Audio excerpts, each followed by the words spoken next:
Patay na ang ama niyo. Pero mama, nahinyo lang ang yaman niya, hindi ang budi niya. Habang nililinis ni Sol ang duguang katawan ni Don Esteban sa masangsang na morgue, nagpaplano si Isabela ng grandiosong party. Sunugin na bukas, pampasikip lang sa oras. Malamig nitong utos. Ngunit sa pagdampi ng kamay ni Sol, may isang mahinang tibok. Buhay siya. Hindi na muling yuyuko si Sol. Ngunit sapat ba itong alas para bawiin ang nasirang dignidad? Sunugin na bukas ng umaga. Wala nang viewing. Nakakasira lang ng schedule ko sa board meeting ang amoy ng formalina ito. Nagmumula ang malamig at nakakapasong tinig na yon kay Isabela Alcantara Rojas. Walang pang-ininig ng pagluluksa. Walang bahid ng pighati. Tanging ang pandidiri ng isang babaeng nababalot sa mamahaling alahas, ngunit may pusong mas malamig pa sa bakal. Sa kabilag dako ng manipis na kurtina, tahimik na pinipiga ni Soledad ang isang basang espongha. Tumutulo ang malamig na tubig pabalik sa palanggana, kasabay ng pilit niyang paglunok sa nakakabining pait. Siya ang babaeng 7 taon nang naglilinis ng mga bangkay sa Funeraria Santa Misericordia. At sa mismong sandaling ito, ang dahan-dahan niyang pinupunasan ay ang walang buhay na katawan ni Don Esteban Alcantara, ang bilyonarong nagtapon sa kanya sa impyerno ng kahihiyan. Ang taong hinayaan siyang tawaging magnanakaw ng sarili nitong pamilya upang maprotektahan ang kanilang malinis na pangalan. Nanikip ang gidib ni Sol. Bumigat ang hanging kanyang nilalanghap, tila unti-unting pinipiga ang kanyang mga baga. Mahigpit niyang kinuyom ang kanyang mga daliri sa espongha, hanggang sa mamuti ang kanyang mga buko, pilit pinipigilan ang pagyanig ng kanyang buong pagkatao. Ang taong sumira sa buhay niya ay nakahiga ngayon sa kanyang harapan, walang laban, pinabayaan ng sarili nitong pamilya. Bakit ako ang nandito para linisin ang huling bakas ng iyong danggal, habang ang sarili mong dugo ay tinatapon ka na parang basura? Vicente, siguraduhin mo na malinis ang trabaho ng Soledad na yan. Rinig na rinig ni Sol ang paghakbang ng matutulis na takong ni Isabela papalayo sa morgue, sinundan ng boses nitong puno ng panghahamak. Siya, kabilisan nyo. Kailangan kong dumaan sa salon bago ang press conference. Ang pangit tingnan sa kamera kung mukha akong pagod. Huwag kang mag-alala, Isabela. Bayad na ang morgue na ito. Walang makakaalam sa pagmamadali natin. Ang boses ni Vicente ay kalmado, kalkulado, at walang bakas ng pagmamahal para sa amang magiging abo sa susunod na araw. Gustusan ng sumigaw ni Sol. Gusto niyang isumbat sa kanila ang 7 taon ng pag-iyak ng kanyang anak na si Lucia dahil sa pang-aalipusta ng mga tao. Ngunit pinili niyang itikom ang kanyang bibig. Ipinagpatuloy niya ang pagdampi ng basang tela sa nakabukang dibdib ng Don. Mula sa siwang ng bintana, pumasok ang matinis na boses ni Aling Maruha mula sa labas ng kalsada. Mga gachismis, grabe! Kakapasok lang ng mga Alcantara sa loob. Panig-urado, bahan ng luha doon. Ang balita ko, inatake raw sa puso ang matanda dahil sa stress sa kumpanya. Nakakaawa talaga ang mayayaman, ano? May pera nga, pero hindi nadadala sa hukay. Kung alam lang ng mga tao sa labas ang katotohanan, ang pamilyang sinasamba nila sa telebisyon ay walang iba kundi mga demonyong nagtatago sa likod ng magagarang kasuotan. Itinuon ni Sol ang kanyang atensyon sa gawain. Kailangan niyang tapusin ito upang makauwi na sa kanyang anak. Nagsimula siyang punasan ng leeg ni Don Esteban. Napansin niyang isang maliit na pasa sa gilid ng ugat nito. Isang pasa na parang galing sa paulit-ulit na ineksyon. Bagay na wala sa ipinadalang medical record ng ospital. Nang unat ang no ni Sol. Inilapit niya ang kanyang muka upang suriin itong mabuti. Ipinatong niya ang 2 daliri sa gilid ng leeg ng Don, saktong sa ibabaw ng asul na ugat, upang tignan kung may naiwang pamamaga. At doon, tumigil ang pag-ikot ng kanyang mundo. Isang pintig. Napasinghap si Sol. Inakala niyang guni-guni lamang iyon ng kanyang pagod na isipan. Pinigilan niya ang kanyang paghinga, hinintay niya ng buong katahimikan. Lumipas ang 3 segundo. Pagkatapos, isa pang pintig. Mahina. Tila, isang pagaspas ng pakpak ng paru-parong nag-aagaw buhay. Ngunit nandun yun. Mainit. Totoo. Nahulog ang basang espongha mula sa kanyang nanginginig na mga daliri, lumika ng isang malamig na alingaw-ngaw nang tumama ito sa sahig na semento. Napaatras si Sol halos madapa sa sariling mga paa. Namutla ang kanyang labi habang nakatingin sa lalaking itinuring ng buong bansa na patay na. Buhay si Don Esteban Alcantara. Ang mga kamay ni Sol na sanay sa malamig na balat ng mga patay ay biglang nanginig sa takot sa mainit na patunay ng buhay. Ito ang lalaking hinayaan siyang mabulok. Ito ang ama ng mga taong umimbento ng kasinungalingan laban sa kanya. Kung pababayaan niya itong mamatay ng tuluyan, walang makakaalam. Magiging abo ito bukas, kasama ng lahat ng sikretong sumira sa buhay niya. Makakaganti na siya nang hindi nababahira ng dugo ang kanyang mga kamay. Subalit sa tuwing pumipikit si Sol, nakikita niya ang muka ng kanyang anak na si Lucia. Kung hahayaan niyang mamatay ang matanda, magiging kasing dumi na rin siya ng mga Alcantara. Hindi siya isang mamatay tao. Isa siyang ina na naghahanap ng katarungan, hindi ng madugong paghihiganti. Nanginginig ang buong katawan. Dahan-dahang inabot ni Sol ang itim na teleponong nakasabit sa dingding ng morgue. Pipindutin na sana niya ang numero ng ospital. Kailangan niyang tumawag ng ambulansya. Kailangan niyang iligtas ang kanyang pinakamalaking kaaway. Ngunit bago pa man dumampi ang kanyang daliri sa mga numero, bigla at marahas na bumukas ang mabigat na bakal na pinto ng morgue. Bumilis ang kabog ng dibdib ni Sol. Tumambad sa pintuan ang matangkad at nag-aalinlangang figura ni Vicente Alcantara. Madilim ang mga mata nito. Nakatitig ng diretsyo sa teleponong hawak ng nanginginig na kamay ni Sol. May problema ba sa bangkay, Sol? Malamig, mabagal at punong-puno ng banta ang bawat salitang lumabas sa bibig nito. Wala po, Sir Vicente. Pilit na pinatatag ni Soledad ang kanyang boses habang dahan-dahang ibinababa ang hawak na telepo na pabalik sa sabitan nito.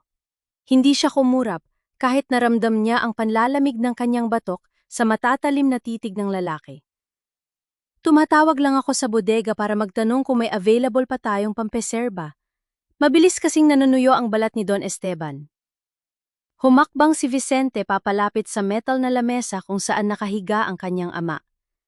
Tiningnan niya ang matanda, walang bahid ng lungkot, kundi isang masusing pag-inspeksyon ng isang negosyan ting sumusuri sa isang sirang produkto. Huwag ka nang mag-aksyaya ng gamot o pondo para sa kanya, Sol, malamig na sabi ni Vicente, kasabay ng pagsukbit ng kanyang mamahaling Amerikana. Ang bilin ni Isabela, bukas na bukas din ay susunugin na ang katawan niya.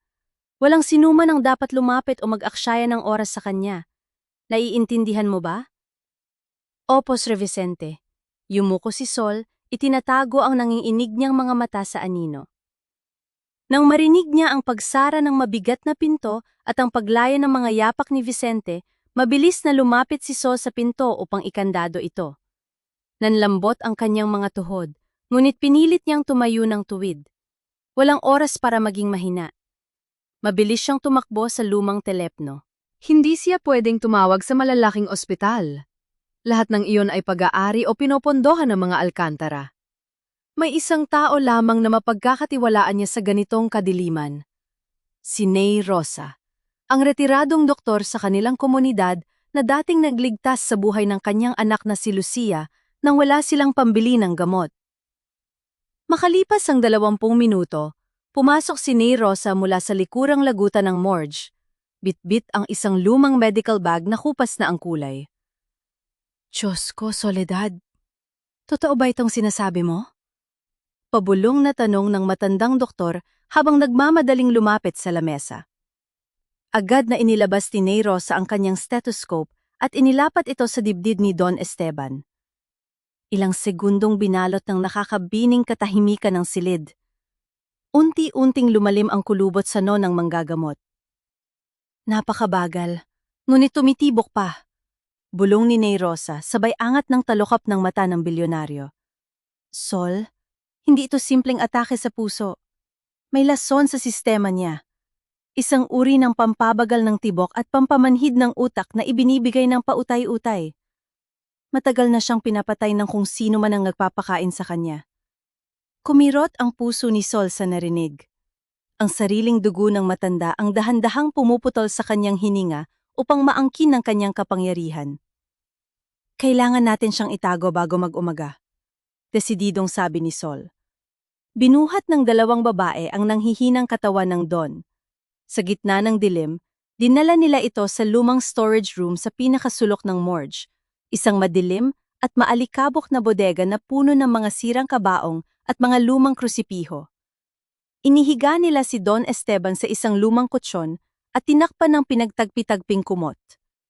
Tinitigan ni Sol ang mukha ng matandang lalaki. Ang makapangyarihang bilyonaryo na dating nagpabagsak sa kanyang buhay ay nakaratay ngayon sa isang maruming sulok, umaasa sa awa ng babaeng kanyang itinapon. Niligtas kita hindi dahil karapat-dapat ka. Pabulong na sabi ni Sol sa natutulog na Don habang maingat na inaayos ang kumot nito. Niligtas kita dahil hindi ko kailanman hahayuang maging kasing itim ng budi nila ang puso ko. Bumalik si Sol sa pangunahing silid upang tapusin ang pinakamapanganib na bahagi ng kanyang plano. Kumuha siya ng mga lumang unan, mga basahan at mabibigat na blok ng semento. Maingat niya itong inayos sa loob ng marangyang mahogany coffin na inilaan para kay Don Esteban upang maging kasing bigat ito ng isang tunay na tao. Isinara niya ang takip at inilapat ang opisyal na security wax seal ng morgue. Nang sumilip ang unang liwanag ng bukang liwayway, dumating ang itim na karwahe ng funeraria.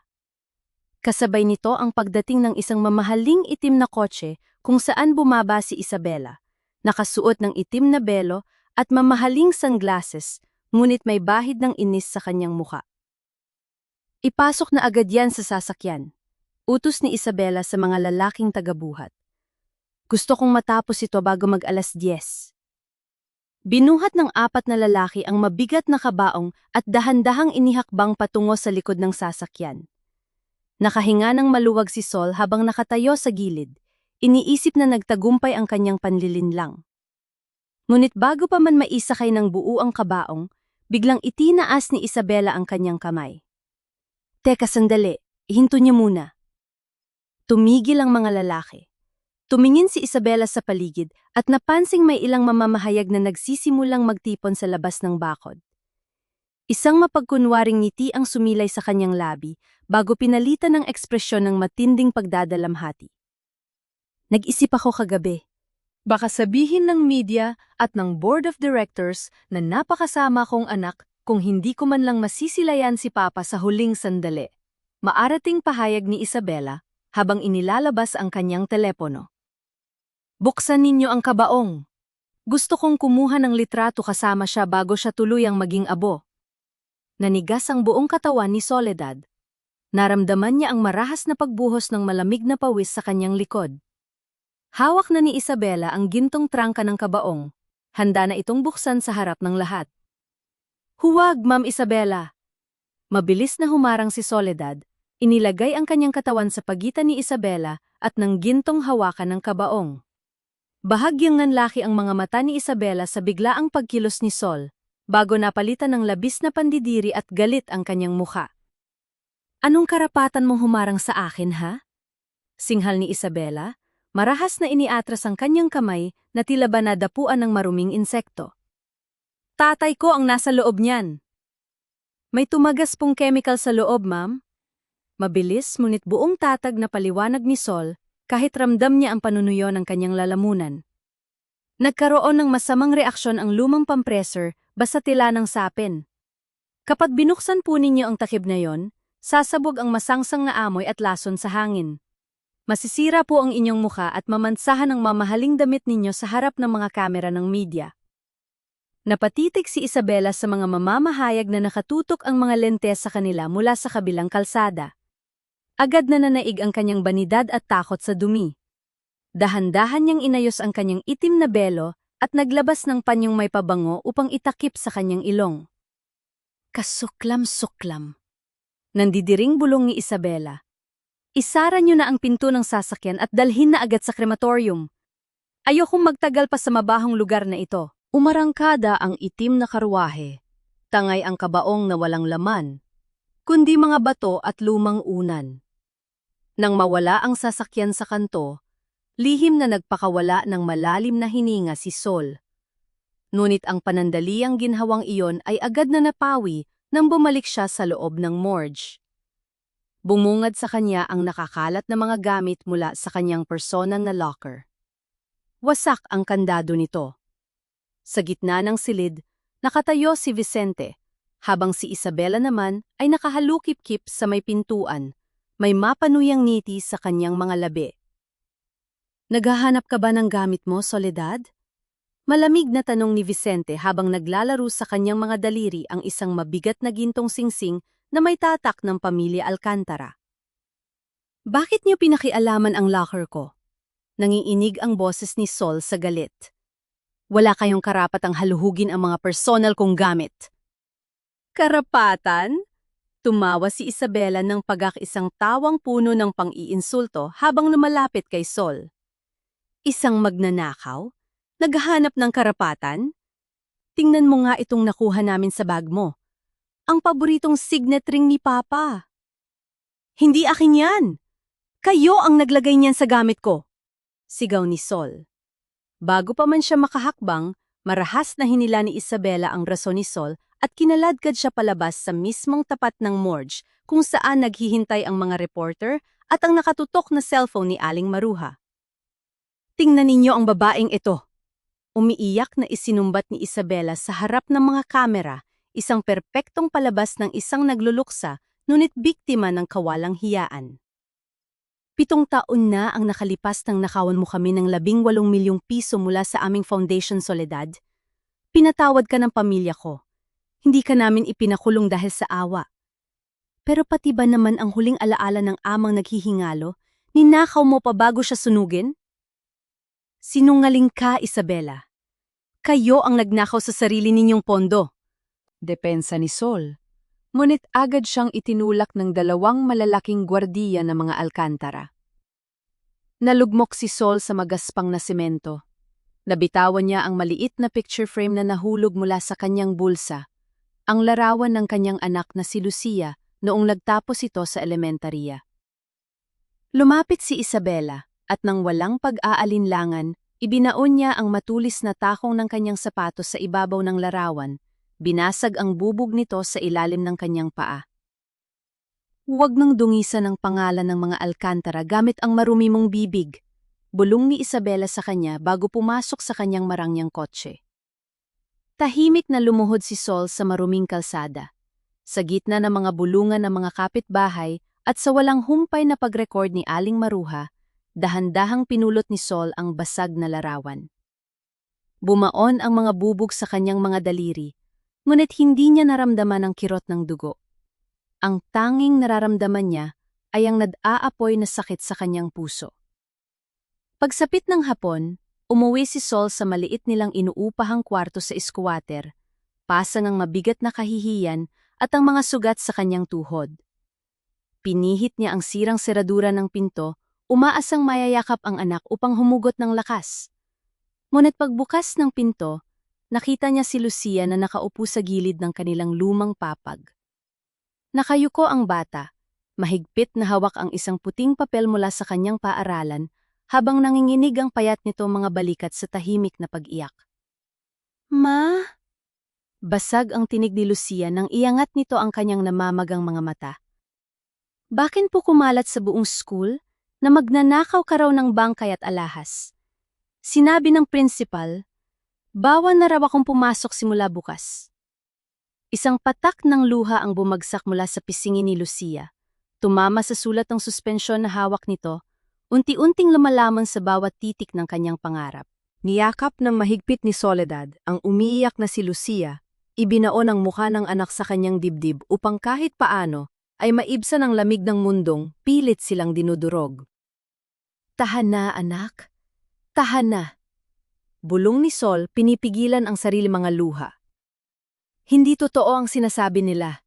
Malinis ang konsensya natin. Huwag kang matakot. Hinding-hindi kita pababayaan. Nang makatulog si Lucia dahil sa labis na pagod at pag-iyak, muling nagtungo si Sol sa Funeraria Santa Misericordia sa kalagitnaan ng gabi. Kailangan niyang tiyakin na ligtas at may gamot ang matandang bilyonaryo na nakatago sa likod ng mga sirang kabaong. Sa loob ng madilim at maalikabok na bodega, dahan-dahang iminulat ni Don Esteban ang kanyang mga mata. Paralisado ang kanyang bahagi ng kanyang katawan, at ang kanyang lalamunan ay tuyog-tuyo, walang kakayahang maglabas ng kahit anong malinaw na salita. Sa unang pagkakataon sa kanyang buhay, naramdaman ng makapangyarihang Don ang lamig ng semento, ang masangsang na amoy ng lumang kahoy, at ang lubos na kawalan ng kapangyarihan. Biglang narinig ang pagbukas ng pinto sa unahan ng morgue, kasunod ang matutunog na yabag ng mga mamahaling sapatos. Mabilis na nagtago si Sol sa likod ng isang malaking estante, ngunit sa pagmamadali ay bahagyang laiwang nakaawang ang pinto ng bodega. Pumasok sina Isabela at Vicente, kapwa may hawak na mamahaling kape, nagtatawanan habang naglilibot sa loob ng establishmento. Siguraduhin mo lang, Vicente, na hindi na makakabalik dito ang soledad na yan. Maanghang na wika ni Isabela habang pinapagpag ang kanyang damit. Ipinahiya ko na siya sa media kanina, at nasiguro kong suspendido na sa eskwelahan ng kanyang anak. Konti na lang, babagsak na ang katinuan ng babaeng yon at aalis na sa lugar na ito. Wala nang problema, Isabela, sagot ni Vicente na may halong pagmamalaki. Pagkatapos ng board meeting natin bukas ng hapon, opisyal na nating maibebenta ang 40% ng shares ng Alcantara Holdings sa mga banyagang investors. Mababayaran ko na ang mga utang ko sa casino at real estate, at makukuha mo na ang buong pondo ng foundation. Mabuti na lang talaga at nawala na ang matanda, patuloy ni Isabela na may kasamang tawang nanunuot sa buto. Napakalaking sagabal ni Papa sa mga plano natin. Ang akala niya ay mapipigilan niya tayo sa pamamagitan ng kanyang mga lumang prinsipyo. Ngayong abo na siya, tayo na ang may-ari ng lahat. Sa loob ng madilim na bodega, nanigas ang buong katawan ni Don Esteban. Ang bawat salita mula sa bibig ng kanyang paboritong anak na si Isabela ay parang matatalim na punyal na sunod-sunod na ibinabaon sa kanyang puso. Ang mga anak na pinaglaanan niya ng kanyang buong buhay, ang mga anak na ipinagtanggol niya kahit kinailangan niyang isakripisyo ang isang inosenteng empleyada 7 taon na ang nakalipas, sila pala ang mga buitreng matagal nang naghihintay na siya ay mamatay. Umalis ang magkapatid nang may marahas na paghampas ng pinto sa unahan. Nang maramdaman ni Sol na ligtas na, pumasok siya sa bodega bitbit ang isang mangkok ng maligamgam na sabaw at isang basang bimpo. Paglapit niya sa kotsyon, natigilan siya. Nakatitig sa kanya si Don Esteban. Mula sa nanlalabong mga mata ng matandang bilyonaryo, walang tigil na umaagos ang masaganang luha patungo sa kanyang kulubot na pisngi. Nanginginig ang kanyang labi, sumusubok magsalita ngunit tanging mahihinang impit na tunog lamang ang lumalabas sa kanyang bibig.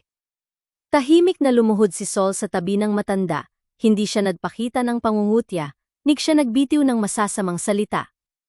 Dahan-dahan niyang inilapat ang maligamgam na bimpo sa mukha ng Don, maingat na pinupunasan ang mga luhang bunga ng labis na pighati at pagsisisi.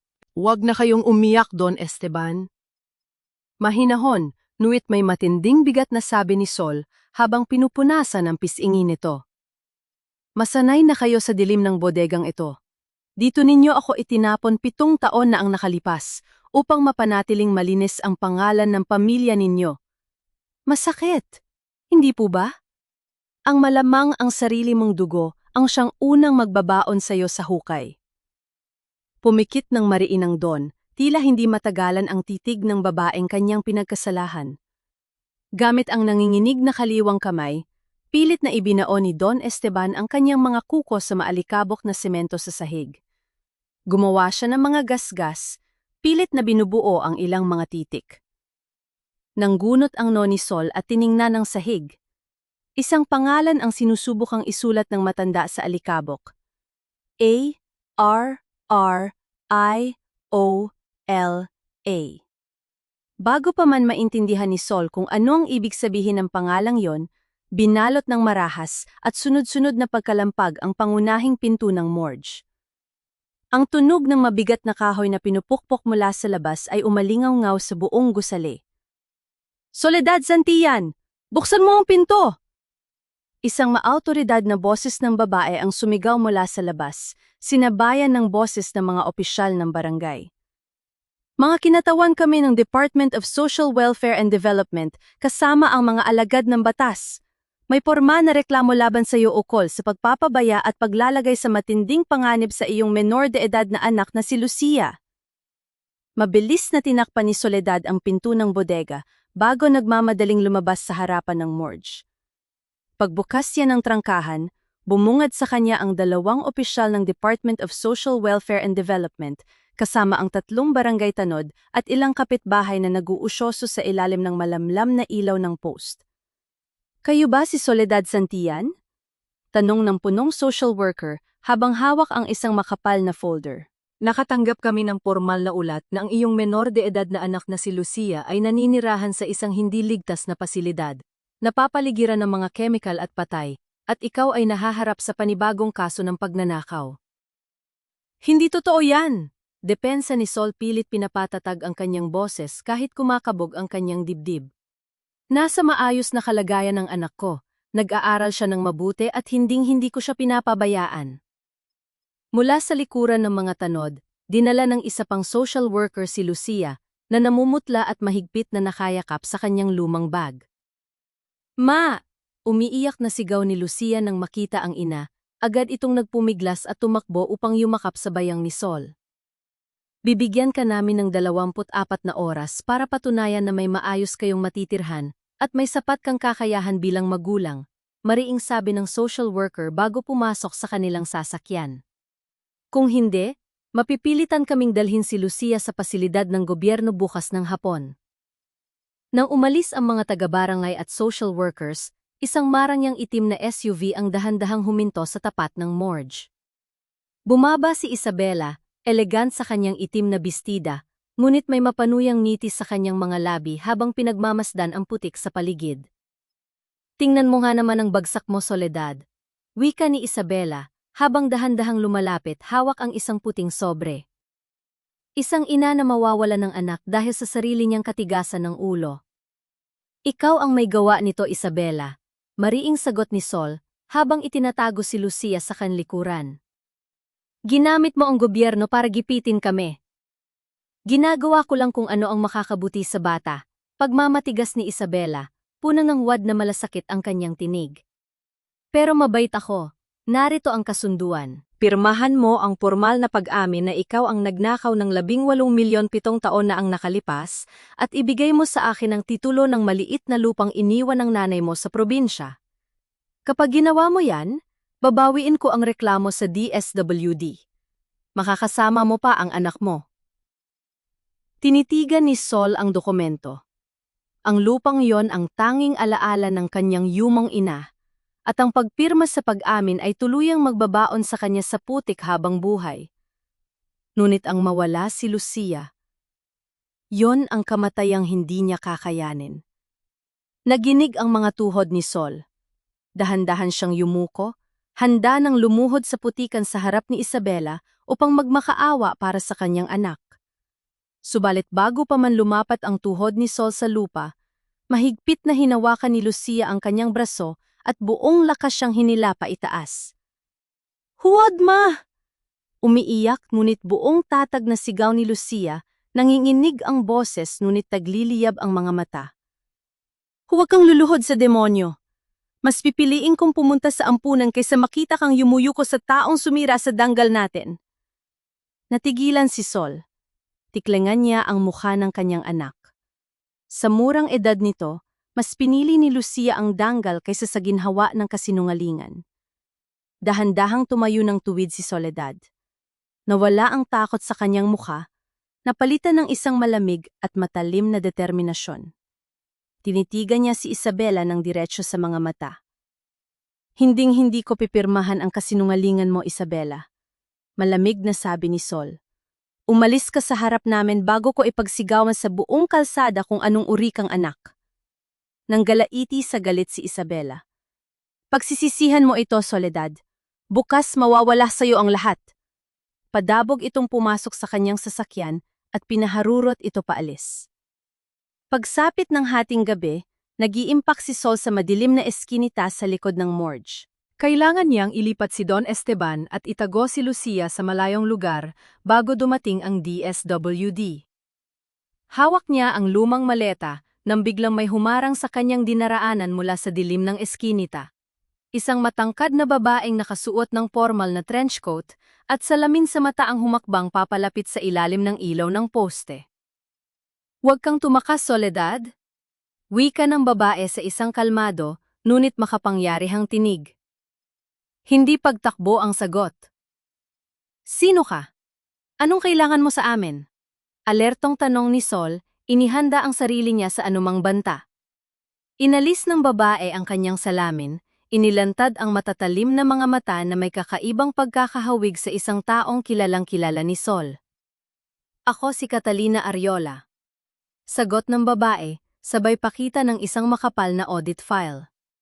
"Hawak ko ang tunay na talaan ng 18 milyong ninakaw ni na Vicente at Isabela. Tulungan mo ako. At tutulungan kitang pabagsakin sila ng sabay."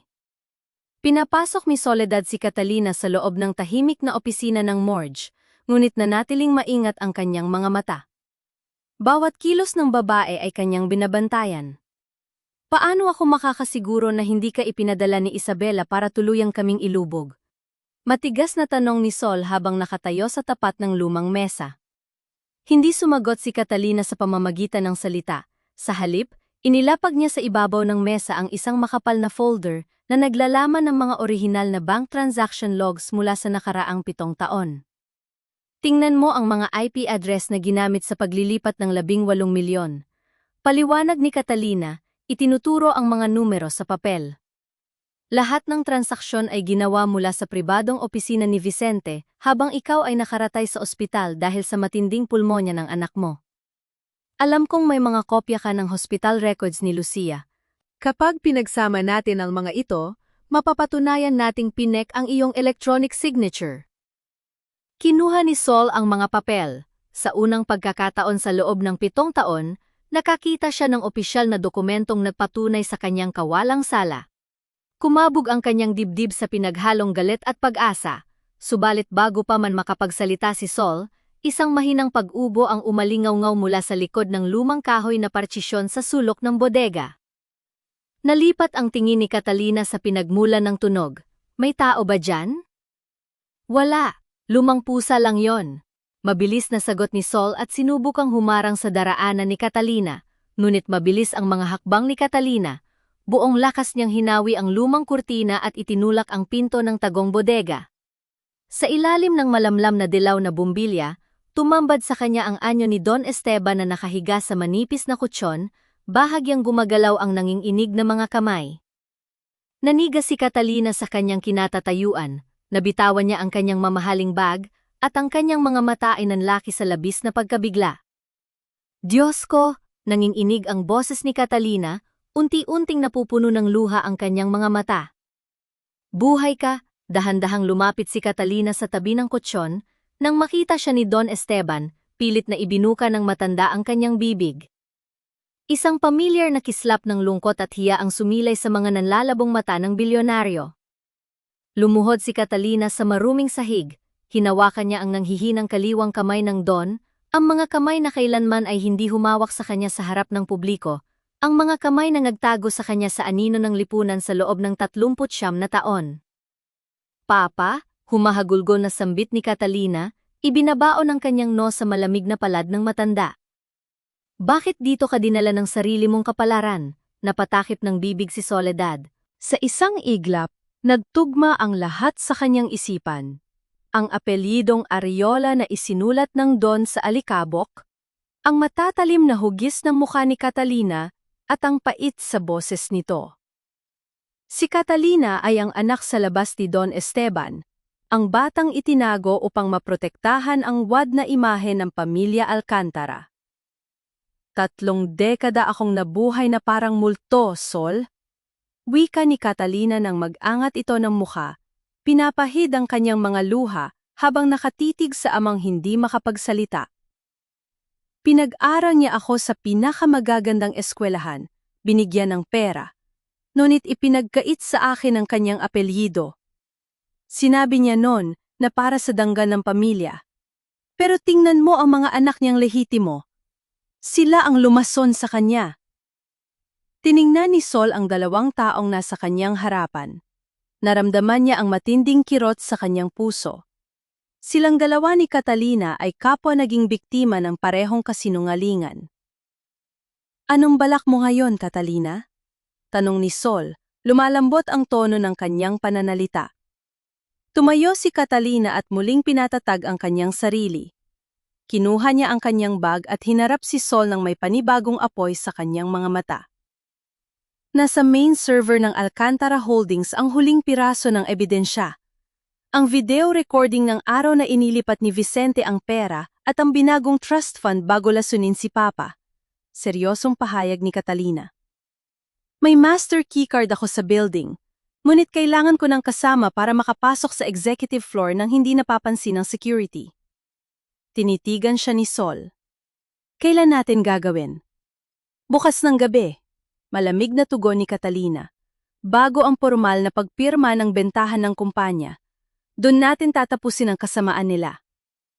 Binalat ng katahimikan ng matatayog na pasilyo ng Alcantara Holdings habang papalapit ang hating gabi. Nakasuot si Soledad ng kupas na uniforme ng isang janitress, hawak ang isang timba at mop, habang si Catalina naman ay marahang naglalakad sa kanyang tabi, suot ang pormal niyang auditor ID badge.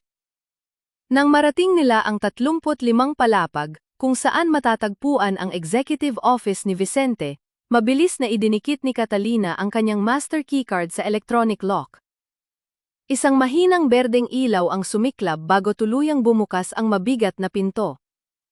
Bilisan natin, Sol. Pabulong na bilin ni Catalina habang mabilis na umuupo sa tapat ng malaking computer terminal. May 10 minuto lang tayo bago mag-ikot ulit ang roving guard. Mabilis na isinaksak ni Catalina ang isang encrypted flash drive sa computer at sinimulan ang pag-download ng master accounting logs. Nanatiling nakatayo si Sol sa may pintuan, pilit pinakikiramdaman ang bawat kaluskos sa labas ng pasilyo. Subalit bago pa man umabot sa kalahati ang progress bar sa screen, umalingaw-ngaw ang tunog ng matutulis na takong at mabibigat na sapatos na papalapit sa kanilang direksyon. May dumarating! Gulat na bulong ni Sol, nanlaki ang mga mata sa takot. Sina Vicente at Isabela yan. Natatarantang sagot ni Catalina. Wala nang oras para lumabas. Mabilis na gumapang si Sol at sumiksik sa ilalim ng malaking mahogany desk ni Isabela, pilit na iniurong ang kanyang buong katawan sa pinakamadilim na sulok. Samantala, mabilis na nagtago si Catalina sa likod ng makapal na kurtina sa may balkona. Bumukas ang pinto. Pumasok si Isabela, hawak ang isang baso ng mamahaling alak, kasunod si Vicente na may bitbit na mga kontrata. Kailangan nating tiyakin na walang butas ang kasunduan sa foreign investors bukas, Vicente. Maautoridad na wika ni Isabela habang papalapit sa kanyang mesa. Naramdaman ni Sol ang hanging dala ng paghakbang ni Isabela. Naamoy niya ang mamahaling pabangong Pranses ng babae, isang amoy ng karangyaan na nagtatakip sa isang pusong walang kasing baho ang kasamaan. Pinigilan ni Sol ang kanyang paghinga, pilit pinapakalma ang mabilis na pagtibok ng kanyang puso. Huwag kang mag-alala, sagot ni Vicente habang binubuksan ang safe sa dingding. Nasa kamay na natin ang lahat ng voting rights, pero paano ang anak ni Soledad? Baka mag-ingay yon kapag tuluyan nating nakuha ang kumpanya? Napakadaling ayusin niyan, malamig at walang pag-aalinlangang tugon ni Isabela, sabay tunga sa kanyang alak. Pagkatapos ng pirmahan bukas, ipapapatay natin ang batang si Lucia sa isang peking aksidente sa kalye.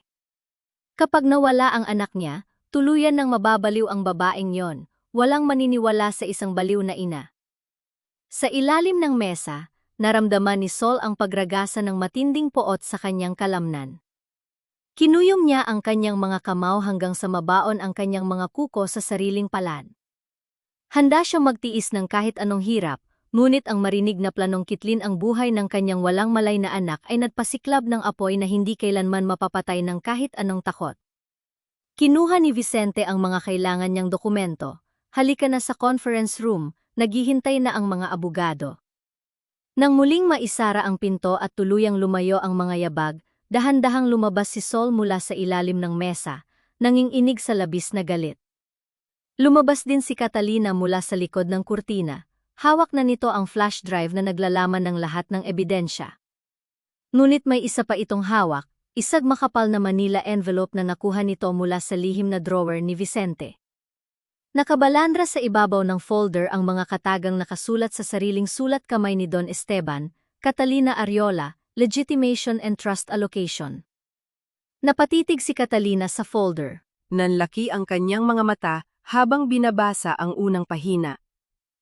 Bago pala ito lasonin, plano na ni Don Esteban na formal siyang kilalanin bilang tunay na anak at bigyan ng pantay na karapatan sa pamilya Alcantara. Nakuha mo ba ang lahat, Catalina? Tanong ni Sol, pilit pinapakalma ang sarili. Mabilis na itinago ni Catalina ang folder sa loob ng kanyang coat bago humarap kay Sol. Oo, nakuha ko na ang lahat ng kailangan natin. Ngunit may kakaibang lamig sa mga mata ni Catalina na hindi napansin ni Sol sa gitna ng kanyang labis na pag-aalala para kay Lucia. Pagsapit ng madaling araw sa labas ng morgue, habang abala si Sol sa pag-aasika, so kay Don Esteban sa loob ng bodega, lumabas si Catalina sa madilim na eskinita. Kinuha ni Catalina ang kanyang telepo na mula sa bulsa.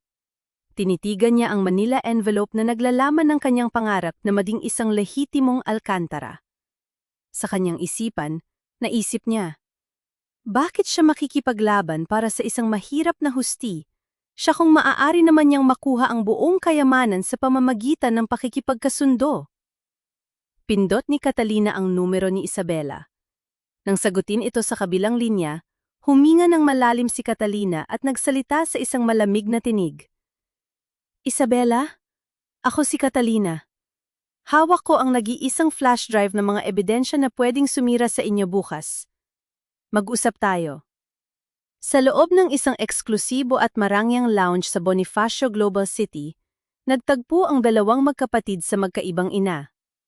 Nakaupo si Isabela sa isang mamahaling silyang pelus, may hawak na baso ng alak, habang si Catalina naman ay bahagyang nanginginig ang mga kamay habang nakaupo sa kanyang tapat. Hindi ko akalain na magkikita tayo ng ganito kabilis, Catalina. Malambing ngunit puno ng panunubok ang tinig ni Isabela. Matagal ko nang alam ang tungkol sa'yo. Matagal na kitang gustong tawaging kapatid, kung hindi lang naging makaluma at makasarili si Papa. Napalunok si Catalina. Ang bawat salita ni Isabela ay tila musika sa kanyang mga tainga. Ang mga salitang 39 na taon niyang hinangad na marinig mula sa pamilyang nagtakwil sa kanya. Hawak ko ang flash drive na naglalaman ng lahat ng transaksyon ninyo ni Vicente 7 taon na ang nakalipas. Seryosong sabi ni Catalina. Inilalabas ang maliit na drive mula sa kanyang bag. Ibibigay ko ito sa'yo. Ngunit kapalit nito, gusto ko ng formal na pagkilala sa apelidong Alcantara at ang 10% ng shares na inilaan para sa akin sa trust fund. Ngumiti si Isabela ng napakatames. Isang ngiting nagkukubli ng matalim na panga ng isang buwaya. Dahan-dahan niyang inabot ang mamahaling gintong relo sa kanyang pulso at marahang isinuot ito sa nanginginig na braso ni Catalina. Maliit na bagay, kapatid. Bulong ni Isabela habang hinahaplos ang kamay ni Catalina. Bukas sa board meeting, ipapakilala kita bilang bagong mukha ng pamilya Alcantara. Ibigay mo na sa akin ang flash drive. Nang mabitawan ni Catalina ang drive, naramdaman niya ang isang kakaibang ginhawa. Ang akala niya ay ang pagtatapos ng kanyang pagiging multo. Ngunit nang talikuran siya ni Isabela, isang mapanuyang ngisi ang gumuhit sa mukha ng lehitimong tagapagmana bago nito binulsa ang ebidensya. Pagsapit ng 5:00 ng madaling araw, bumalik si Catalina sa tahimik na Funeraria Santa Misericordia. Pagpasok niya sa kusina, nadatnan niya si Soledad na abalang nagtitimpla ng mainit na kapeng barako. May nakahandang 2 piraso ng pandesal na may palaman sa lamesa. Nang marinig ni Sol ang pagbukas ng pinto, agad itong lumingon na may bakas ng matinding pag-aalala sa mukha. Diyos ko, Catalina, salamat at ligtas ka. Masuyong wika ni Sol, mabilis na iniabot ang mainit na baso ng kape sa kanya. Uminom ka muna, malamig ang hangin sa labas. Nasaan na ang flash drive? Kailangan na nating iprint ang mga kopya para sa board meeting mamaya. Yumuko si Catalina, hindi makatingin ng diretso sa mga mata ni Sol. Sol, patawarin mo ako. Pagkasaksak ko sa computer kanina, na-corrupt ang file dahil sa firewall ng Alcantara. Nawala ang lahat ng beta. Natigilan si Sol. Nanlamig ang kanyang mga kamay. Nawala? Paanong nawala? Sinabi mo kanina na kumpleto ang kopya. Habang pilit na nagpapaliwanag si Catalina at ikinukumpas ang kanyang mga kamay, natamaan ng dilaw na ilaw ng kusina ang kanyang kaliwang pulso. Isang makinang, bago at mamahaling gintaw relo na may tatak ng isang kilalang brand na mga bilyonaryo ang kumislap sa mga mata ni Sol. Tumigil ang pagtibok ng puso ni Soledad. Dahan-dahan niyang ibinaba ang kanyang tingin sa relo bago muling tumitig sa mukha ni Catalina. Sa isang iglap, naintindihan niya ang lahat. Saan galing ang relong yan, Catalina? Malamig at basag na tanong ni Sol. Natatarantang tinakpan ni Catalina ang kanyang braso gamit ang manggas ng kanyang coat. Dati pa ito sa akin, Sol. Regalo ng, "Wag mo akong gawing tanga." Sigaw ni Sol. Ang boses ay puno ng pait at matinding pagkawasak. Alam ko ang bawat gamit mo. Ibinenta mo kami, hindi ba?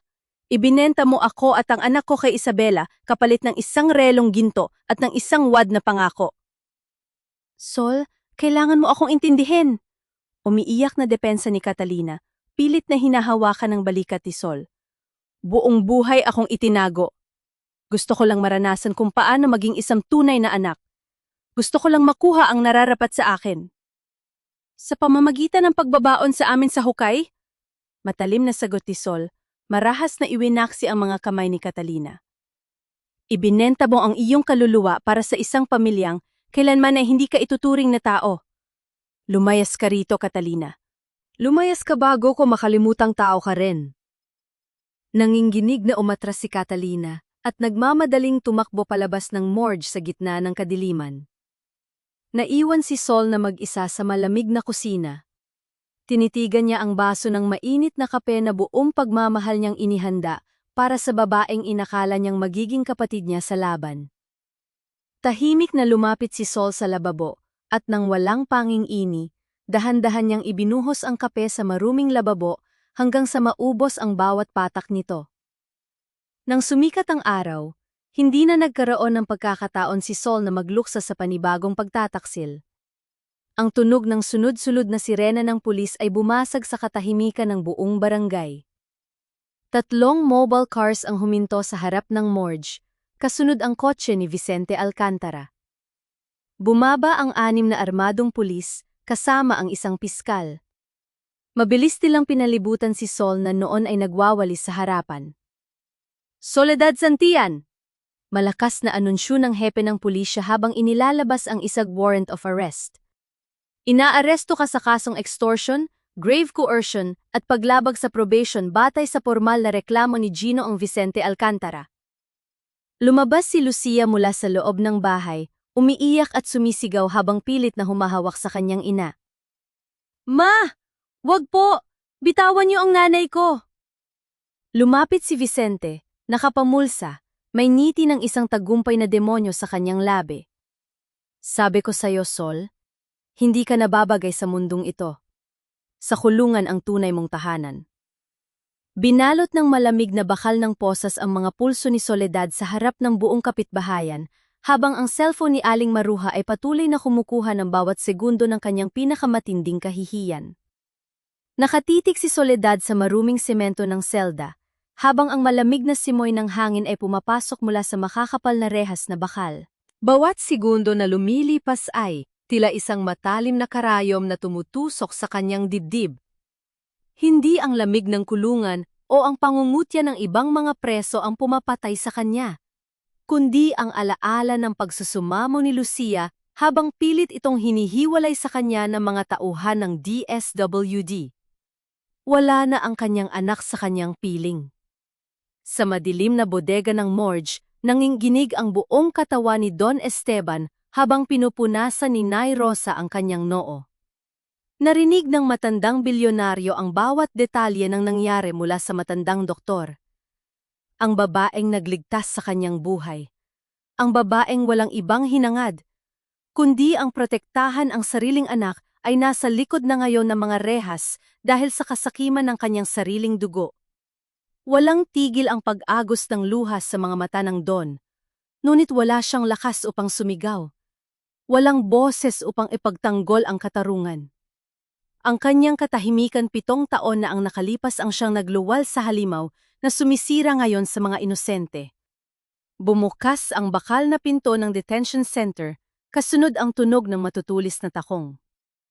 Huminto si Isabela sa tapat ng selda ni Sol, nakasuot ng puting bestida na tila isang anghel, ngunit may mga matang nagliliyab sa kasamaan. Napakagandang tanawin, hindi ba, Soledad?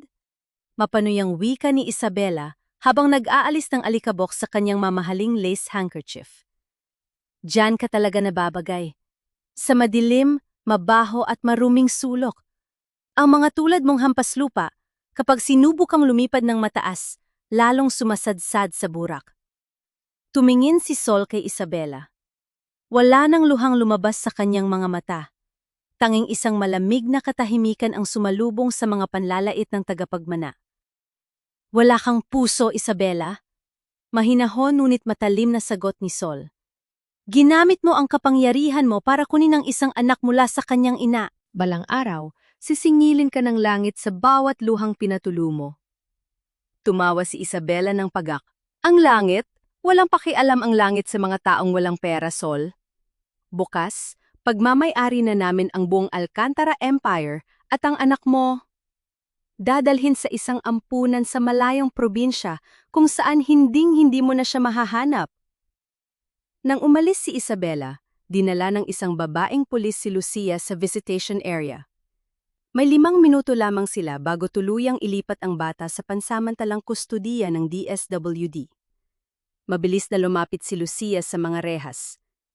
Namamaga ang mga mata ng bata, ngunit sa halip na humagulgol, inilabas nito ang isang maliit na panya mula sa kanyang bulsa.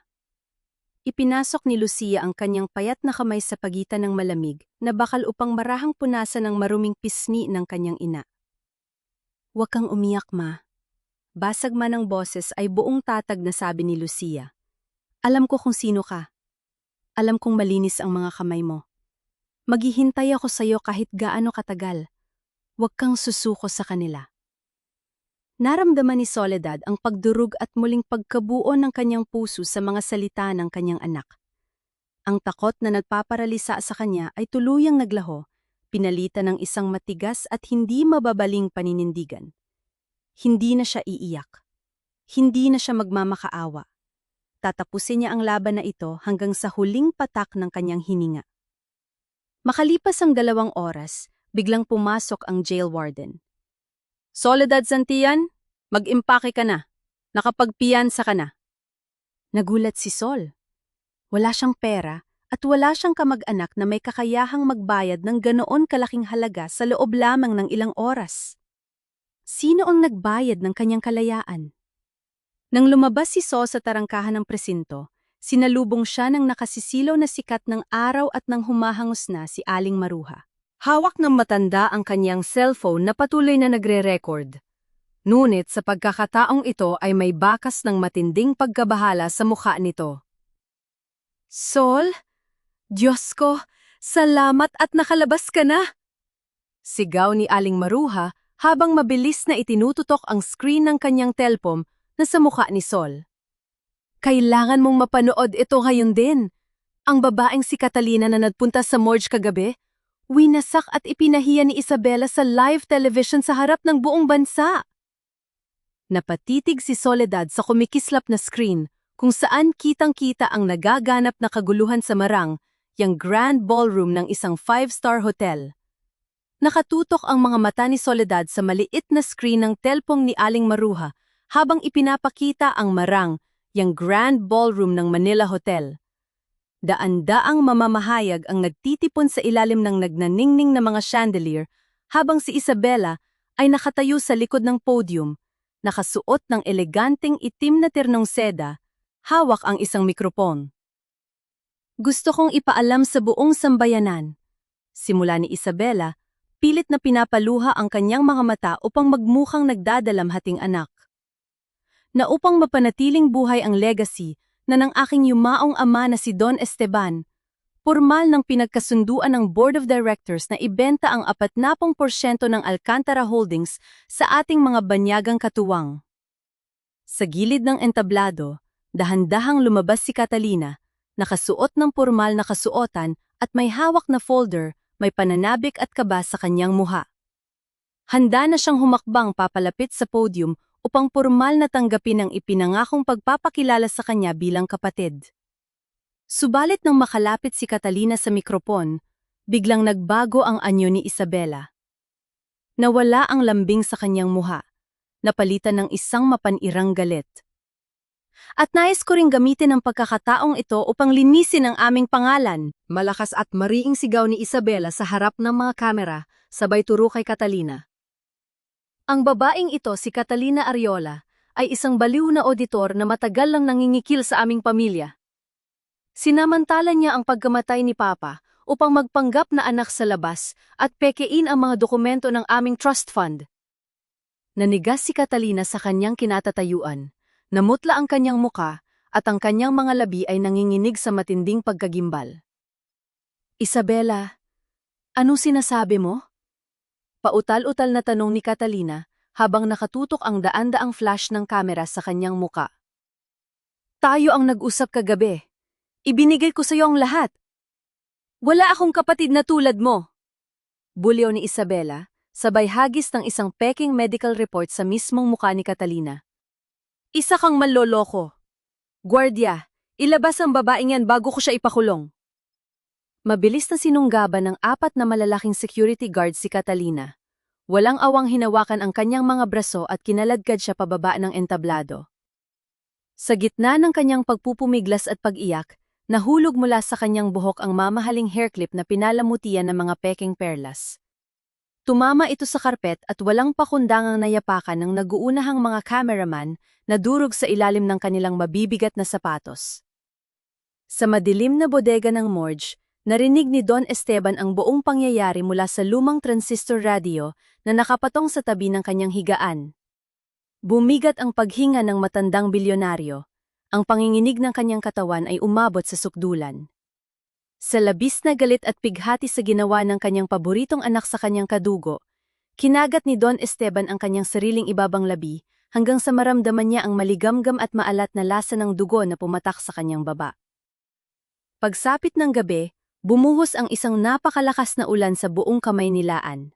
Ang tunog ng sunod-sunod na patak ng tubig sa yero ng morgue ay sumabay sa malamig at malungkot na ihip ng hangin. Bumalik si Sol sa loob ng morgue matapos pansamantalang ayusin ang ilang dokumento para sa legal custody ni Lucia. Habang pinupunasan niya ang basang sahig, narinig niya ang mahinang pagkalos at kalampag sa ibabang bahagi ng pinto sa unahan.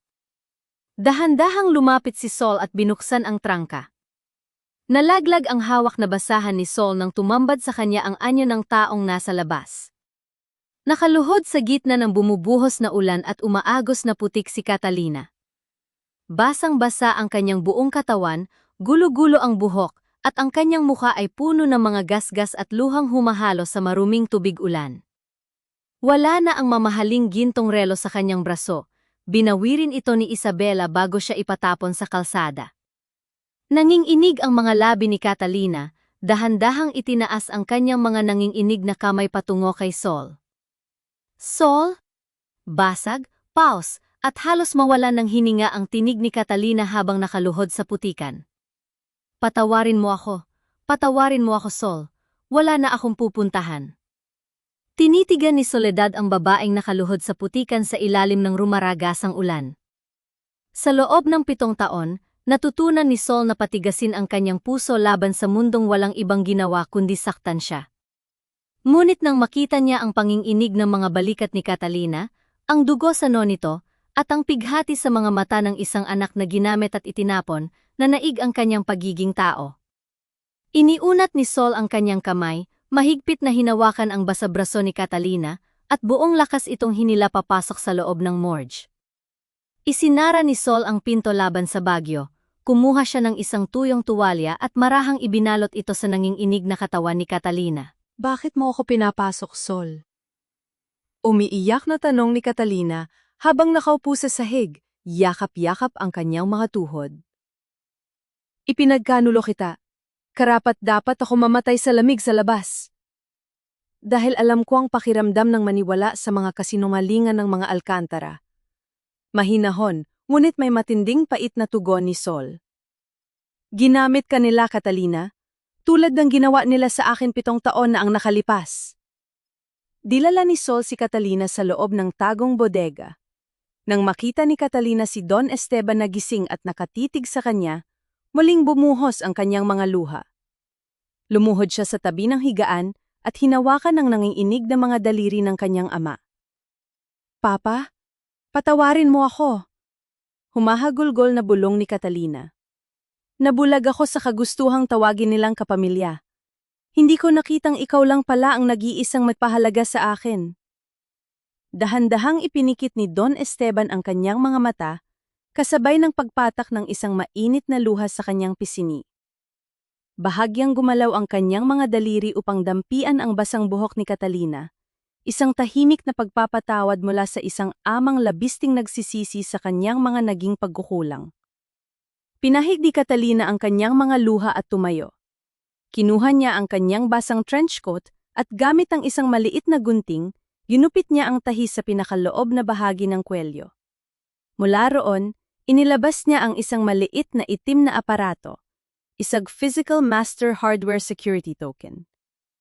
Ang ibinigay ko kay Isabela kagabi ay isang encrypted decoy na may time lock virus. Paliwanag ni Catalina, may panibagong kislap ng talino sa kanyang mga mata. Ito ang tunay na master key. Dito nakalagay ang direct access sa offshore accounts ni Vicente, ang kopya ng mga peking dokumento ng ospital, at ang orihinal na video recording kung saan malinaw na inutusan ni Isabela ang doktor na lasonin si Papa. Kinuha ni Sol ang aparato. Tiningnan niya ito ng buong tapang. Bukas ang board meeting, wika ni Sol, unti-unting nabubuo ang huling hakbang sa kanyang isipan. Hahayaan nating pumirma sina Vicente at Isabela sa bentahan ng shares. Sa oras na lumapat ang pluma nila sa kontrata ng walang clearance mula sa 2 independent doctors na magpapatunay sa pagkamatay ni Don Esteban, automatikong magti-trigger ang fraud clause sa trust fund. Sila mismo ang magpapakulong sa kanilang mga sarili. Kinaumagahan bago sumikat ang araw, ipinagtimpla ni Shaw si Catalina ng mainit na kape. Sa isang simpleng baso, tahimik nilang pinagsaluhan ang mainit na inumin. Isang tahimik na panunumpa ng 2 babaeng minsan ng binyak ng iisang pamilya. Ngunit na yon ay pinagbuklod ng iisang hangarin para sa katarungan. Tinawag ni Shaw si Aling Maruha papasok sa morgue. Nang makita ng matandang tsismosa ang plano, nanlaki ang mga mata nito. Gusto mo ba ng pinakamalaking scoop ng buong buhay mo, Aling Maruha? Tanong ni Shaw habang iniaabot ang isang listahan ng mga tagubilin. Sumaa ka sa amin sa building ng Alcantara Holdings mamaya. Hawakan mo ang cellphone mo, i-on mo ang live stream, at huwag mong papatayin kahit anong mangyari. Abay, oo, Shaw! Sabik na sagot ni Aling Maruha. Ito na ang pagkakataon para makita ng buong bansa kung sinong tunay na banal at sinong tunay na halimaw. Samantala, sa loob ng marangyang mansyon ng mga Alcantara sa Forbes Park, masayang nagbubukas ng isang mamahaling bote ng champagne si Isabela kasama si Vicente. Para sa bagong simula ng Alcantara Holdings, pagmamalaki ni Isabela habang itinataas ang kanyang basong kristal. Sa wakas, wala na si Papa. Nakakulong na ang soledad na iyon, at ang baliw na si Catalina ay basurahan na sa mata ng publiko. Pagkatapos ng pirmahan mamaya, tayo na ang magiging mga Diyos ng buong industriya. Ngunit nang magdikit ang kanilang mga baso para sa isang tagumpay na pag-aangat, biglang nadulas ang baso ni Isabela mula sa kanyang mga kamay. Bumagsak ang kristal sa malamig na marmol ng sahig. Lumika ng isang nakakagimbal na lagutok habang kumalat ang mapulang alak at matutulis na bubog sa paligid ng kanyang mga paa. Napatitig si Isabela sa pulang likido na tila sariwang dugo sa sahig. Isang kakaibang kilabot ang gumapang sa kanyang batok. Kinaumagahan, kumalat ang balita sa buong komunidad sa pamamagitan ng isang madramang live video ni Aling Maruha. Nakatayo ang matanda sa tapat ng nakapadlak na inuupahang kwarto ni Sol, hawak ang kanyang telpo, na habang umiiling-iling. Mga kachismis! Nakakaloka ang balita ngayong araw! Sigaw ni Aling Maruha sa kamera. Umalis na raw kagabi si Soledad kasama ang anak niyang si Lucia. Sumakay ng bus papuntang malayong probinsya sa takot na makulong at mawala ng anak. Iniwan na niya ang lahat. Sa loob ng kanyang marangyang penthouse sa Makati, napanood ni Isabela ang video habang inaayusan ng kanyang personal makeup artist. Isang malakas at mapanuyang tawa ang pinakawalan niya. Tingnan mo nga naman ang duwag na yon. Nakangising wika ni Isabela kay Vicente na noon ay nag-aayos ng kanyang kurbata. Nagsayang lang tayo ng pondo sa pagkuha ng pulis. Isang banta lang pala sa anak niya, tatakbo na parang basang sisiw? Mas mabuti ng ganon. Tugon ni Vicente, mayabang na iniaangat ang kanyang baba sa salamin. Wala nang isturbo sa board meeting mamayang 2:00. Tawagan mo na ang mga banyagang investors. Tapusin na natin ang transaksyon ngayong araw. Pagsapit ng eksaktong 2:00 ng hapon, napuno ang marangyang boardroom sa 35 palapag ng Alcantara Holdings.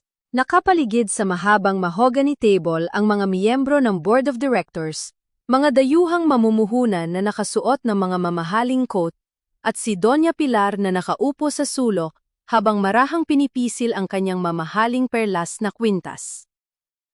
Pumasok si Vicente at walang pag-aalinlangang naupo sa pinakagitnang upuan, ang presidential leather chair na dating inuupuan ng kanyang ama sa loob ng 4 na dekada. Magandang hapon sa inyong lahat. Panimula ni Vicente, inilalapag ang kanyang gintang pluma sa ibabaw ng makapal na kontrata. Nandito tayo ngayon upang formal na aprubahan ang pagbebenta ng 40% ng shares ng Alcantara Holdings sa halagang 15 bilyong piso upang ipagpatuloy ang legacy anang yumaong si Don Esteban. Nagpalakpakan ang mga tao sa silid.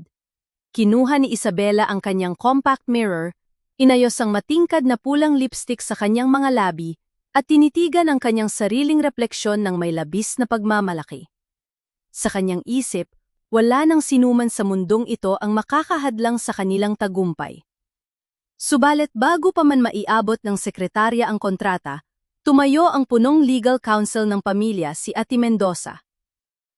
Paumanhin Ginong Vicente at Ginong Isabela. Seryosong wika ng matandang abogado. Bago ninyo pirmahan ang paglilipat ng voting rights at pagbebenta ng shares batay sa trust fund ni Don Esteban, kailangan nating tiyakin na natupad ang Section 4 ng Corporate Bylaws. Malinaw na nakasaad doon na kailangan ng 2 magkahiwalay na medical certification mula sa mga independent doctors na walang kahit anong koneksyon o pinansyal na interes sa Alcantara Holdings. Matalim na tiningnan ni Isabela ang abogado. Ate Mendoza, hawak namin ang medical certificate mula sa St. Jude Medical Center na nagpapatunay na inatake sa puso si Papa. Unit Ma'am Isabela, magalang ngunit mariing sagot ng abogado. Ang St. Jude Medical Center ay pag-aari ng kumpanya ninyo. Isa itong malinaw na conflict of interest. Kung pipirmahan ninyo ito ng walang lehitimong pangalawang clearance mula sa isang independent physician, otomatikong magti-triggered ang fraud clause sa trust fund na magsususpend sa lahat ng inyong karapatan. Nonsense! Bulyaw ni Vicente. Marahas na hinampas ang mesa. Ako ang panganay na anak. Ako ang tagapagmana ng posisyong ito. Hindi natin pwedeng paghintayin ang mga foreign investors dahil lang sa mga lumang teknikalidad na yan. Kinuha ni Vicente ang gintong pluma. Inilapat niya ang dulo ng panulat sa puting papel ng kontrata. Handa nang ilagda ang kanyang pangalan upang tuluyang maibenta ang kumpanya. Ngulit bago pa man makaguhit ng kahit isang linya ang tinta sa ibabaw ng dokumento, biglang kumurap at namatay ang lahat ng ilaw sa loob ng malaking silid. Binalot ng nakakabining katahimikan ang buong boardroom. Ilang segundo ang lumipas bago muling sumiklab ang mga ilaw, kasabay ng isang marahas at malakas na pagbukas ng 2 dambuhalang pinto sa dulo ng pasilyo. Tumambad sa pintuan ng isang anyo na nagpatigil sa paghinga ng lahat. Nakatayo ng tuwid si Soledad, nakasuot ng simpleng itim na pormal na kasuotan, nakataas ang noo at walang bahid ng kahit anong takot. Sa kanyang tabi ay nakatayo si Catalina na hawak ang Master Forensic Audit Files, kasunod si Aling Maruha na tahimik na itinututok ang kamera ng kanyang live streaming phone sa buong silid. Umalingaw-ngaw ang boses ni Sol sa buong boardroom, malamig, matalim, at tila kidlat na bumasag sa kahangalan ng mga alkantara. Sayang ang tinta ng pluma mo, Vicente. Walang bisay ang pinipirmahan mo. Tahimik na humakbang si Soledad papasok sa gitna ng marangyang boardroom. Bawat yapak ng kanyang simpleng sapatos sa makintab na sahig ay nagdala ng kakaibang bigat na nagpatahimik sa lahat ng naroroon. Sa likod niya, mabilis na isinaksak ni Catalina ang Master Hardware Security Token sa multimedia console sa gilid ng silid. Napatayo si Isabela, nanginginig ang mga labi sa pinaghalong galit at matinding pagkagimbal. "Anong kabastusan ito?" Sigaw ni Isabela, marahas na itinuro si Sol. "Guardia! Ilabas ninyo ang baliw na babaeng yan at ang magnanakaw na yan. Huwag ninyong hayaang bastusin nila ang meeting na ito." Mabilis na pumasok ang 2 armadong security guard, ngunit agad silang hinarang ni Ate Mendoza kasama ang 3 matatandang miyembro ng Board of Directors. "Tumigil kayo!" Maautoridad na utos ni Ate Mendoza sa mga gwardiya. Batay sa Revised Corporation Code, may karapatan ang sinumang individual na maglahad ng ebidensya ng pandaraya bago pormal na maipatupad ang anumang pagbebenta ng shares. Hayaang magsalita si Soledad. Tinitigan ni Sol si Isabela ng diretsyo sa mga mata. Walang panginginig sa kanyang tinig nang magsalita siya sa harap ng mga bilyonaryo at dayuhang mamumuhunan. 7 taon ninyong sinabi sa buong Pilipinas na ako ay isang magnanakaw. Simula ni Sol, habang numiletaw sa dambuhalang projector screen ang mga opisyal na dokumento. Sinabi ninyong ninakaw ko ang 18 milyong piso mula sa Fundación Alcantara, ngunit tingnan ninyo ang screen. Bumungad sa screen ang mga opisyal na hospital admission records mula sa Quezon City General Hospital, katapat ang eksaktong log-in timestamp ng paglilipat ng pondo 7 taon na ang nakalipas. Nang mawala ang pera sa loob ng 3 magkakasunod na araw, nakaratay sa intensive care unit ang 9 na taong gulang kong anak dahil sa matinding pulmonya. Pagpapatuloy ni Sol, lumalalim ang pait sa kanyang boses. "Ang electronic signature ko ay ginamit mula sa isang pribadong terminal sa loob ng building na ito. At batay sa forensic IP trace na hawak ni Catalina, ang terminal na yon ay pag-aari ng nag-iisang tao, si Vicente Alcantara." Nagsimulang magbulungan ang mga miyembro ng board, napatingin ang lahat kay Vicente na noon ay namumutla na at pilit na nag-aayos ng kanyang kurbata. "Kasin, nungalingan yan!" Sigaw ni Vicente, tumatalsik ang laway sa galit. "Gawa-gawa lang ng peking auditor ang mga dokumentong yan." "Kung gawa-gawa lang ang mga dokumento, Vicente," malamig na wika ni Catalina habang pumipindot sa console, "panoorin mo ang video na ito?" Bumukas ang video file sa malaking screen, tumambad ang malinaw na footage na kuha mula sa labas ng morgue kagabi. Malinaw na, narinig ng buong silid ang tinig ni Isabela habang kausap si Vicente. "Siguraduhin patay na ang matanda bago sunugin. I-cremate agad bukas ng walang lamay para maibenta natin ang 40% ng kumpanya." Binalat ng matinding kahihiyan at pagkagimbal ang buong silid. Napatayo ang mga dayuhang investors, nag-iilingan sa labis na pandidiri habang nag-uusap sa wikang Ingles. Si Doña Pilar naman ay napahawak sa kanyang dibdib at nagsimulang humikbi sa sulok. Nawala ang lahat ng katinuan ni Isabela. Sa labis na galit at kawalan ng pag-asa, marahas itong sumugod patungo kay Sol, nakataas ang kanyang kamay, handang ipagpunit-punit ang mukha ng babaeng sumira sa kanyang plano. "Wawasakin kita, Soledad!" tili ni Isabela.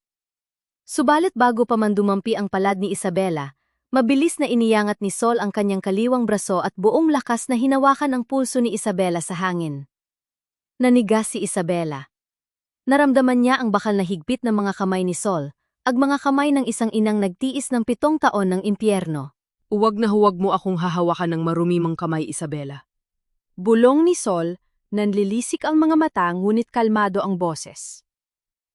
Tapos na ang mga araw na pinapayagan kitang tapakan ng pagkatao ko.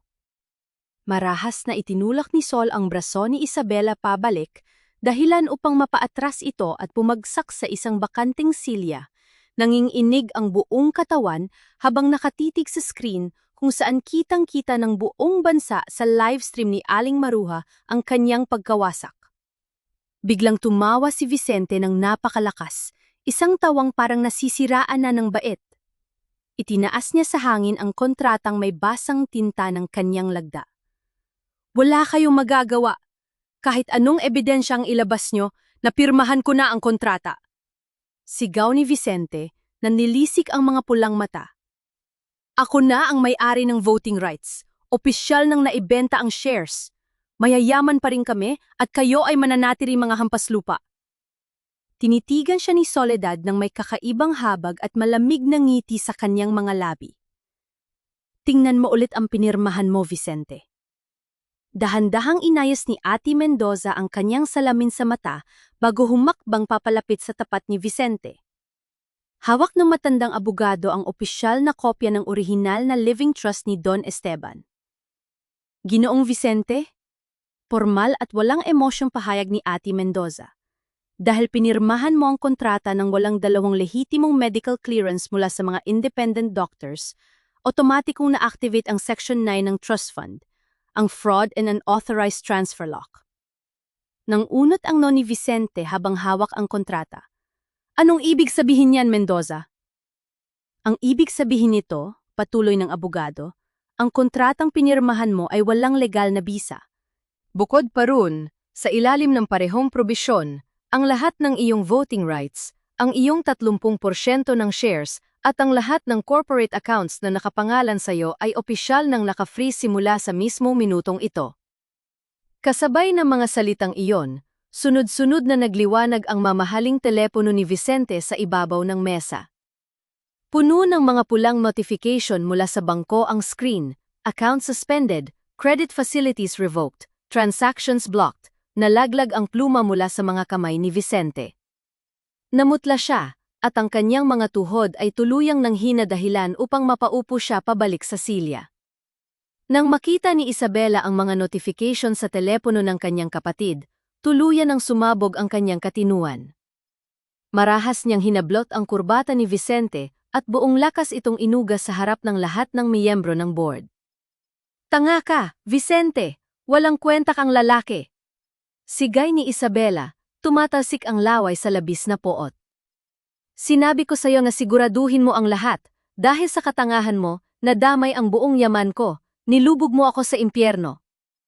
Bitawan mo ako, Isabela, bulyo pabalik ni Vicente, marahas na itinulak ang kapatid hanggang sa matumba ito sa sahig. Ikaw ang demonyo dito, ikaw ang napumilit na lasonin si Papa ng paunti-unti para mapabilis ang pagbebenta. Ikaw ang sumira sa ating lahat. Binalot ng nakakasuplam na kaguluhan ang buong boardroom habang ang magkapatid na bilyonaryo ay nagkakasakitan at nagbubunyagan ng sarili nilang mga krimen. Ang lahat ng ito ay malinaw na naririnig at nakikita sa livestream ni Aling Maruha na noon ay pinaliligiran na ng daan-daang libong komento mula sa galit na publiko.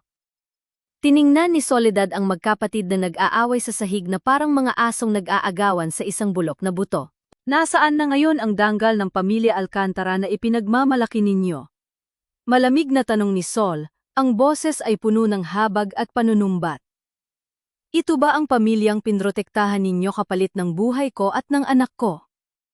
Sa sulok ng silid, hindi na napigilan ni Doña Pilar ang kanyang paghagulgol. Nanginginig ang kanyang mga kulubot na kamay habang dahan-dahang tinatanggal ang mamahaling kwintas na perlas mula sa kanyang leeg. Hinayaan itong bumagsak sa maruming sahig kasama ng kanyang luha. Patawarin mo kami, Soledad. Umiiyak na pag-amin ng matandang Donya, nakayuko sa labis na kahihiyan. Ako ang nagsabi kay Esteban 7 taon na ang nakalipas na manahimik. Ako ang nagmakaawa sa kanya, na ibintang sa iyo ang nawawalang 18 milyon. Gusto ko lang protektahan ang pamilya mula sa tsismis at iskandalo. Gusto ko lang protektahan ang aming pangalan. Tinitigan ni Sol ang matandang babae. Ang bawat salita nito ay nagpatibay sa katotohanang matagal ng alam ni Sol. Ang isang pamilya na nangangailangan ng pagwasak sa isang inosenteng tao upang mabuhay ay hindi kailanman naging pamilya, Doña Pilar. Mariing sagot ni Sol. Isa lamang itong marang, yang kulungan ng mga kasinungalingan. Natahimik ang buong silid sa mga binitiwan ni Sol. Walang sinuman sa mga miyembro ng board ang nakapagsalita. Ang tanging naririnig ay ang mahinang pag-iyak ng mga Alcantara sa ilalim ng bigat ng kanilang sariling mga kasalanan. Subalit sa kalagitnaan ng nakakabining katahimikang yon, isang mabagal at regular na tunog ng umiikot na gulong ang narinig mula sa labas ng pasilyo. Bumukas ng dahan-dahan ang malalaking pinto ng boardroom.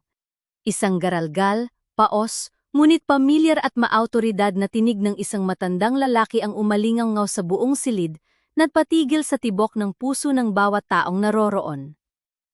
Tigilan niyo! Ang kabastusan na ito! Dahan-dahang gumulong ang wheelchair papasok sa gitna ng boardroom, itinutulak ni Nay Rosa na nakasuot ng malinis na puting uniporme ng nurse. Nakaupo sa silya si Don Esteban Alcantara, nakasuot ng isang formal na itim na Amerikana, bahagyang payat, ngunit may mga matang nagliliyab sa isang matalim at hindi matitinag na kapangyarihan. Bumagsak ang panga ng lahat ng miyembro ng Board of Directors. Ang mga dayuhang investors ay napatayo, hindi makapaniwala sa kanilang nakikita. Napasubsob si Isabela sa sahig, nanginginig ang buong katawan habang pilit na umaatras. Nang lalaki ang mga mata sa labis na takot na tila nakakita ng isang multong bumangon mula sa impyerno. Papa? Pautal-utal na bulong ni Isabela, halos mawala ng boses. Paanong buhay ka pa? Hindi siya pinansin ng Don. Tinitigan lamang siya ng kanyang ama nang may matinding pandidiri bago ibinaling ang tingin sa buong kapulungan. 7 taon na ang nakalipas nang piliin kong protektahan ang pangalang Alcantara sa halip na protektahan ang katotohanan. Simula ni Don Esteban, basag man ang boses dahil sa epekto ng lason ay malinaw na narinig ng lahat. Pinayagan kong wasakin ni na Vicente at Isabela ang buhay ng isang inosenteng ina na si Soledad Santillan upang hindi madungisan ang aming kumpanya. Ngunit ang kasalan ng yon ang siyang pumatay sa aking kaluluwa. Itinaas ng Don ang kanyang nanginginig na kaliwang kamay, itinuro ang 2 anak na noon ay nakaluhod sa kahihiyan. Ang mga taong tinawag kong tagapagmana ay walang iba kundi mga mamamatay tao na naglagay ng lason sa aking pagkain sa loob ng maraming buwan. Patuloy ng Don. Simula sa araw na ito, pormal kong inaalis ang lahat ng karapatan, apelido at manani na Vicente at Isabela mula sa aking trust fund. Bumukas muli ang pinto ng boardroom at pumasok ang 5 armadong opisyal ng National Bureau of Investigation kasama ang mga tauhan ng Criminal Investigation and Detection Group.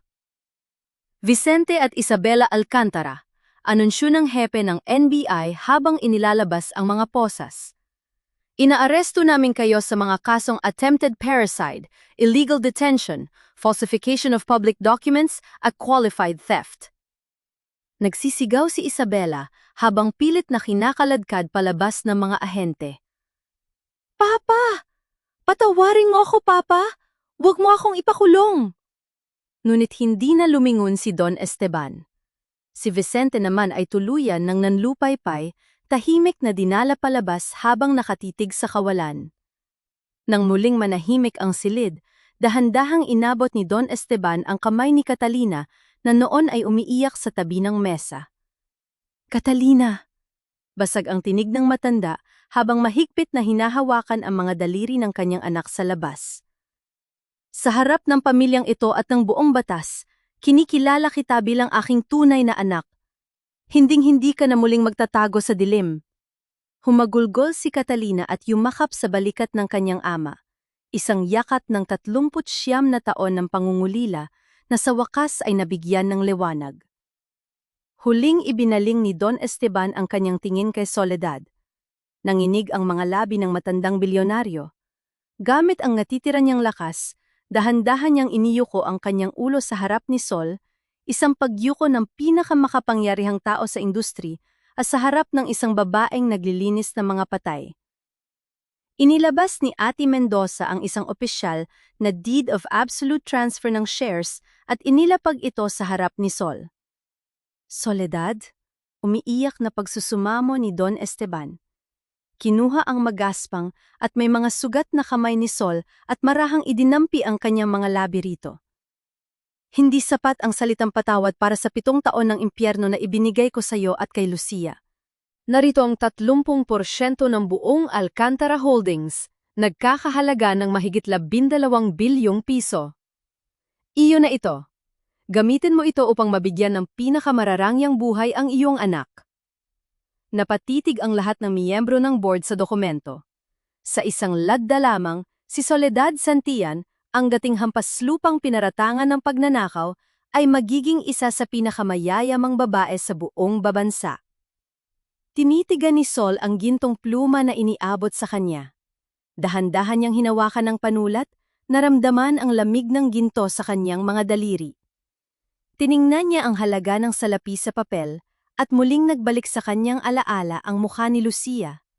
Ang mga sandaling nagtitiis sila sa gutom, at ang danggal na kanilang ipinaglaban sa gitna ng putikan. Huminga ng malalim si Soledad, at sa harap ng nanginginig na Don at ng buong kapulungan, dahan-dahang ibinukas ni Sol ang kanyang mga daliri. Hinayaang bumagsak ang gintong pluma sa ibabaw ng makintab na mesa nang hindi lumalapat ang tinta sa kontrata. Lumipas ang 6 na buwan mula nang maganap ang makasaysayang araw na yon sa boardroom ng Alcantara Holdings.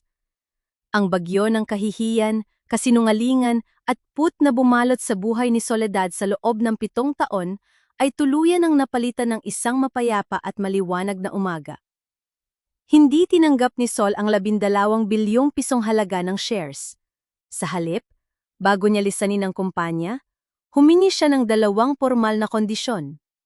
Ang buong 18 milyong pisong ninakaw noon ay dapat ibalik sa mga batang may sakit sa ilalim ng Fundasyon Alcantara at ang pagtatatag ng isang legal aid trust fund para sa mga mahihirap na manggagawang biktima ng pang-aabuso ng mga makapangyarihang kumpanya. Tinanggap ni Sol ang pamumuno sa trust fund bilang isang independent supervisor sa loob ng 3 taon. Walang sahod na milyon-milyon, kundi isang simpleng allowances lamang para sa kanyang paglilingkod.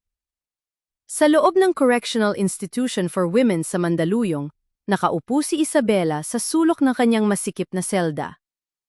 Wala na ang mamahaling bestidang sutla at ang amoy ng pabangong Pranses. Nakasuot siya ng kulay kahel na uniporme ng preso, gulo-gulo ang buhok at paulit-ulit na nagsusuklay gamit ang isang sirang plastik na suklay habang nakatitig sa basag na salamin sa dingding, nakipag-usap sa sarili at nagkukunwaring nasa gitna pa rin siya ng isang marangyang pagtitipon sa Forbes Park. Si Vicente naman ay nahatulan ng 30 taong pagkakakulong sa New Bilibid Prison, iniwan ang lahat ng kanyang mga kaibigan sa mataas na lipunan.